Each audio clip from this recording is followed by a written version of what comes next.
അങ്ങനെയാണെങ്കിൽ വലിയൊരു അപകടം നിങ്ങൾ ഫേസ് ചെയ്യും. നോക്കിക്കോളൂ. മാനേജ്മെന്റ് ഈവൻ കുറച്ച് okay, I came all the way from Dubai for Sabrimala, okay, and this is the worst experience I'm facing. What system is this? What sort of shed is this? For what is this? ഒന്നുമില്ല, utter failure. 2.5 മണിക്കൂർ ഇവിടെ നിന്നു, ഇവിടം വരെ എത്തിയിട്ടില്ലു. പമ്പേന്ന് 2.5 മണിക്കൂർ ഇവിടെ. बच्चा लोगों के लिए जो आता है उनके लिए अलग लाइन काउंट होना चाहिए. ये बच्चा लोगों को इतना तकलीफ उठाता है, बीच में फंस जाता है. इसके लिए बहुत बंदोबस्त. ഭക്തജന രോക്ഷമാളിക്കത്തുന്ന കാഴ്ചയാണ്.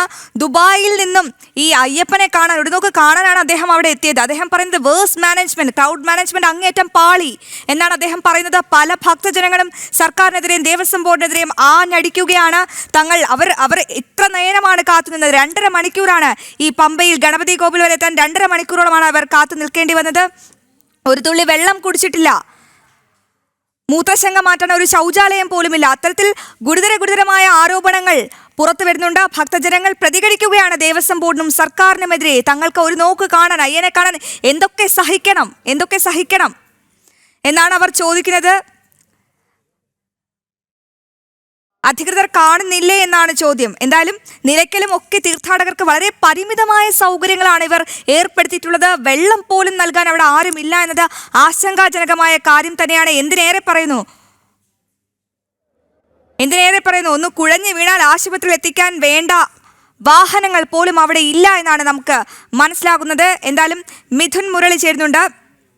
മിഥുൻ, സന്നിധാനത്ത് കാത്തു നിൽക്കുന്നവർക്ക് കുടിവെള്ളം നൽകുന്നുണ്ടോ? അവിടെ കുഞ്ഞുങ്ങൾ ഉൾപ്പെടെ നാം ഈ ദൃശ്യങ്ങളിൽ കണ്ടതാണ്, ദാഹജലത്തിനായി കാത്തു നിൽക്കുന്നത് കണ്ടതാണ്. എന്താണ് ഇപ്പോൾ അവിടുത്തെ അവസ്ഥ?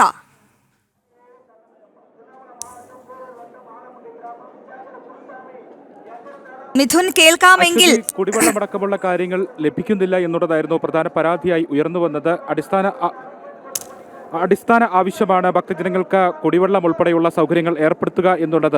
കുടിവെള്ളം ഉൾപ്പെടെയുള്ള സൗകര്യങ്ങൾ ലഭിക്കുന്നില്ല എന്നുള്ളതായിരുന്നു ഭക്തജനങ്ങളുടെ ഭാഗത്തു നിന്നും, പ്രത്യേകിച്ച് അയൽ സംസ്ഥാന ഭക്തജനങ്ങളിൽ നിന്നൊക്കെ ധാരാളമായി ഉയർന്നു വന്ന പരാതി. ഇത് ദേവസ്വം ബോർഡ് പ്രസിഡന്റ് ശരിവെക്കുകയും ചെയ്യുന്നുണ്ട്. അത് വീഴ്ച സംഭവിച്ചു എന്ന് പറയുന്നുണ്ട്. ഭക്തജനങ്ങൾക്ക് കുടിവെള്ളത്തിന് വേണ്ടി വളരെ കുറച്ച് ആളുകളെ മാത്രമാണ്, സന്നദ്ധ പ്രവർത്തകരെയൊക്കെ സന്നിധാനത്ത് നിന്നും ഒഴിപ്പിച്ചിരിക്കുകയാണ്. അയ്യപ്പ ഭക്ത സംഘടനകൾ നേരത്തെ കുടിവെള്ള വിതരണമൊക്കെയായിട്ട് സന്നിധാനത്ത് സജീവമായിരുന്നു മുൻകാലങ്ങളിൽ. പക്ഷേ ദേവസ്വം ബോർഡ് മാത്രം ഈ കുടിവെള്ള വിതരണം അടക്കമുള്ള കാര്യങ്ങൾ ഏറ്റെടുത്തതിന് ശേഷം സന്നദ്ധ സംഘടനകളെയെല്ലാം, അയ്യപ്പ ഭക്ത സംഘടനകളെയെല്ലാം സന്നിധാനത്ത് നിന്ന് ഒഴിപ്പിച്ചിരിക്കുകയാണ്. പക്ഷേ ദേവസ്വം ബോർഡ് നൽകുന്ന ഈ കുടിവെള്ള വിതരണം കൃത്യമായി തന്നെ നടപ്പിലാക്കാൻ സാധിക്കുന്നില്ല എന്നുള്ളതാണ് ഏറ്റവും പ്രധാനപ്പെട്ട കാര്യം. ഈ കുടിവെള്ള വിതരണത്തിന് വേണ്ടി സന്നിധാനത്ത് മാത്രം കുറച്ച് ആളുകളെ ചുമതലപ്പെടുത്തിയിട്ടുണ്ട്. പക്ഷേ ഇത് അന്വേഷിച്ചുകൊണ്ട് ഭക്തജനങ്ങൾക്ക് കുടിവെള്ളം എവിടെയാണ് ലഭിക്കുന്നത് എന്ന് ഭക്തജനങ്ങൾക്ക് തപ്പിത്തിരഞ്ഞ് നടക്കേണ്ട ഒരു സാഹചര്യം. ഇവരുടെ കരികിലേക്ക് ഈ കുടിവെള്ളവുമായിട്ട് ലഭ്യത ഉറപ്പാക്കിക്കൊണ്ട് കുടിവെള്ള വിതരണം സാധ്യമാകുന്നില്ല എന്നുള്ളതാണ് ഏറ്റവും പ്രധാനപ്പെട്ട ഒരു വീഴ്ചയായിട്ട് ചൂണ്ടിക്കാണിക്കാനുള്ളത്.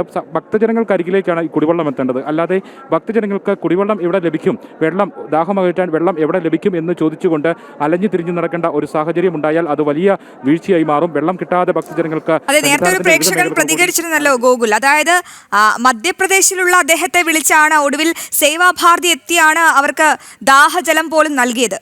18ാം പടി കയറ്റുന്ന ഭക്തരുടെ എണ്ണം ഇപ്പോൾ ഉയർത്തിയിട്ടുണ്ടോ? മിനിറ്റിൽ എത്ര പേരാണ് അവിടെ കടത്തിവിടുന്നത് മിഥുൻ? 40-50 ഭക്തജനങ്ങൾ മാത്രമാണ് ഇപ്പോഴും 18ാം പടി മിനിറ്റിൽ കയറിക്കൊണ്ടിരിക്കുന്നത്. അതാണ് ഏറ്റവും വലിയ തിരക്ക് നിയന്ത്രണത്തിൽ ക്രൗഡ് മാനേജ്മെന്റിൽ വന്നിരിക്കുന്ന പരാജയ കാരണങ്ങളിൽ ഒന്ന്. ഈ 40-50 എന്നുള്ള സംഖ്യയിലേക്ക് മാത്രം എത്തുന്നു എന്നുള്ളതാണ്. 90 വരെയുള്ള ഭക്തജനങ്ങളെ കടത്തിവിട്ടാൽ മാത്രമേയുള്ളൂ. അതും ഭക്തജനങ്ങൾക്ക് ബുദ്ധിമുട്ടുണ്ടാക്കാത്ത രീതിയിൽ, ഭക്തജനങ്ങൾക്ക് പറ്റുന്ന രീതിയിൽ, ഈ 18ാം പടി തൊട്ട് വണങ്ങി കയറാൻ പറ്റുന്ന രീതിയിൽ ബലം പ്രയോഗിക്കാതെ 90 ഭക്തജനങ്ങളെ വീതം. 80-ന് മുകളിൽ ഭക്തജനങ്ങൾ എത്തണം. 90-നടുത്താണെങ്കിൽ വളരെ സുഗമമായി തന്നെ ഈ താഴെ തിരക്ക് നിയന്ത്രിക്കാനും സാധിക്കും. അങ്ങനെ 18ാം പടി കയറ്റിവിട്ടാൽ മാത്രമേ ഉള്ളൂ താഴെ നടപ്പന്തലിലുമെല്ലാം ഭക്തജന തിരക്ക് നിയന്ത്രണ വിധേയമായി നിലനിർത്താൻ സാധിക്കുകയുള്ളൂ. ഈ ക്രൗഡ് മാനേജ്മെൻറ്റ് സിസ്റ്റത്തിൽ വന്നിരിക്കുന്ന ആ ഒരു സംവിധാനത്തിൽ വന്നിരിക്കുന്ന ഏറ്റവും വലിയ പോരായ്മയും ഈ ഒരു കാര്യമാണ്. ഈ 40-50 എന്നുള്ള സംഖ്യയിലേക്ക് മാത്രമാണ് ഇപ്പോഴും ഭക്തജനങ്ങളെ 18ാം പടി കയറ്റി വിട്ടുകൊണ്ടിരിക്കുന്നത്. അതിന് ഇനി ഇതിൽ കൂടുതൽ ഭക്തജനങ്ങളെ 18ാം പടി കയറ്റി വിടണം എന്നുണ്ടെങ്കിൽ അതിന് പരിചയസമ്പന്നരായിട്ടുള്ള പോലീസ് ഉദ്യോഗസ്ഥരെ ഇവിടെ 18ാം പടിയിൽ നിയോഗിക്കണം. മിഥുനിലേക്ക് വരാം. ഇപ്പോൾ ആന്ധ്രാപ്രദേശിൽ നിന്നും ഒരു ഭക്തൻ അയ്യപ്പൻ ചേരുന്നുണ്ട്. അയ്യപ്പൻ, എന്താണ് ഈ അവസരത്തിൽ പ്രതികരിക്കാനുള്ളത്? അവിടെ ക്രൗഡ് മാനേജ്മെന്റ് ആകെ താളം തെറ്റുന്ന ഒരു കാഴ്ചയാണ്. കുട്ടികളും മുതിർന്നവരുമടക്കം ബാരിക്കേഡ് മറികടക്കുന്നു. അയ്യനെ ഒരു നോക്ക് കാണാതെ പല ഭക്തരും മടങ്ങിപ്പോകുന്ന ഒരു കാഴ്ചയാണ് കാണാൻ സാധിക്കുന്നത്. അങ്ങേക്ക് ഈ അവസരത്തിൽ എന്താണ് പ്രതികരിക്കാനുള്ളത്?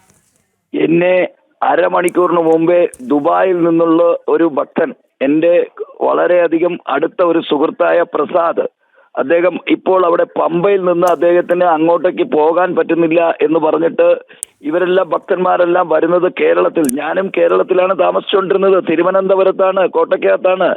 ഈ മാനേജ്മെന്റ് എന്ന് പറയുന്നത് എന്നെ മോശമാണ്. എല്ലാ ബാക്കിയുള്ള സ്ഥലങ്ങളിലൊക്കെ തിരുപ്പതി, ശ്രീശൈലം, കർണാടകയിലെ മന്ത്രാലയം, ഇവിടെ എല്ലാം നോക്കണം. എത്രയോ ജനങ്ങളാണ് വരുന്നത്. നന്ദിയാലിന്ന് എത്രയോ ജനങ്ങളാണ് വരുന്നത്. ഈ ജനങ്ങളെ ക്രൗഡ് മാനേജ്മെന്റിൽ സഹകരിക്കാൻ വേണ്ടി ഒരുപാട് പേരുണ്ട്. ഇന്ത്യയിൽ തന്നെ ഇന്നത്തെ തീവ്രവാദ സംവിധാനത്തിന് ഇത് ചെയ്ത സന്ദീപ് ചക്രവർത്തി ഒന്ന് ആലോചിച്ചു നോക്കൂ.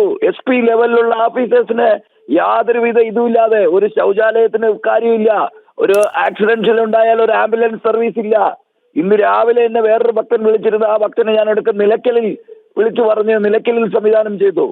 ഇത്രത്തോളം സംവിധാനം ഇല്ലാത്ത ഒരു സംവിധാനത്തിന് കേരള ഗവൺമെന്റും അവിടുത്തെ ദേവസ്വം ബോർഡ് ഇപ്പൊ പുതിയതായി വന്നിരിക്കുന്ന IAS ഓഫീസറോ അല്ലെങ്കിൽ ഒരു പാർട്ടിയുടെ പ്രതിനിധിയോ. വളരെയധികം നന്ദി അയ്യപ്പൻ ഈ അവസരത്തിൽ ഞങ്ങളോട് പ്രതികരിച്ചതിന്.